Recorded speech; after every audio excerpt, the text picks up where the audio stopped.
There is a specific kind of person who, when a pipe bursts, refuses to call a plumber. They will watch a dozen tutorials, buy the specific tools required, and stay awake until midnight, stubbornly wrenching that pipe under a dark sink until they solve it themselves. This behavior goes beyond home repairs. At work, they rarely delegate tasks, even during a crisis. Instead, they quietly absorb the pressure, working late to ensure every detail is handled without involving anyone else. To an outside observer, these people look like a model of efficiency.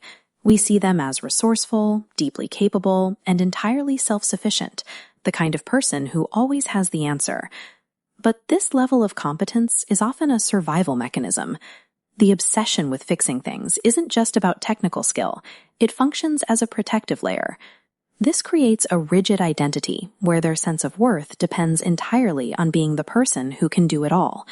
If they can't fix the problem, their entire internal structure begins to feel uncertain. This drive usually begins in a home where the adults were unreliable. It is the result of a childhood where asking for help was met with irritation or dismissal, teaching the child that their needs were a burden. Psychologists describe this as insecure avoidant attachment. As the diagram shows, the child tries to connect with the caregivers, but those lines of support are constantly snapping. To avoid the pain of disappointment, the child's nervous system adapts. It learns to suppress its own needs and builds a thick boundary, deciding that if you want something done, you have to do it yourself. The child eventually grows up, but their internal operating system retains the old code. Even in safe adult environments, that thick boundary remains locked in place, deflecting help and connection. This leads to a form of protective control. It isn't a desire for power over others. It's a hypervigilant fear that if they don't handle the task themselves, it will inevitably fall apart. Their adult personality becomes a suit of armor they have worn for so long, they no longer realize they are carrying the weight. This self-reliance does produce tangible results.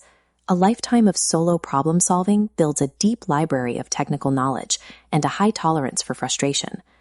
Psychologist Albert Bandura studied this as self-efficacy. While many would see a broken object as a problem, the fixer sees a puzzle, a challenge they believe they can eventually solve. Every midnight repair and solo project reinforces this belief. Over decades, it builds a formidable level of resilience that allows them to endure difficulties that might break others. However, there is a divide between someone who chooses to fix things out of interest and someone who feels they have no choice but to do it alone. Healthy independence is a tool. It allows you to step back and watch someone else do a task imperfectly without feeling a sense of personal danger. Trauma-driven self-reliance is an involuntary reflex. It creates a physical sense of unease and irritability whenever someone else tries to take the lead. While true independence provides freedom, this compulsory self-reliance functions like a gilded cage. The external cost of this trait is a slow shift in relationships.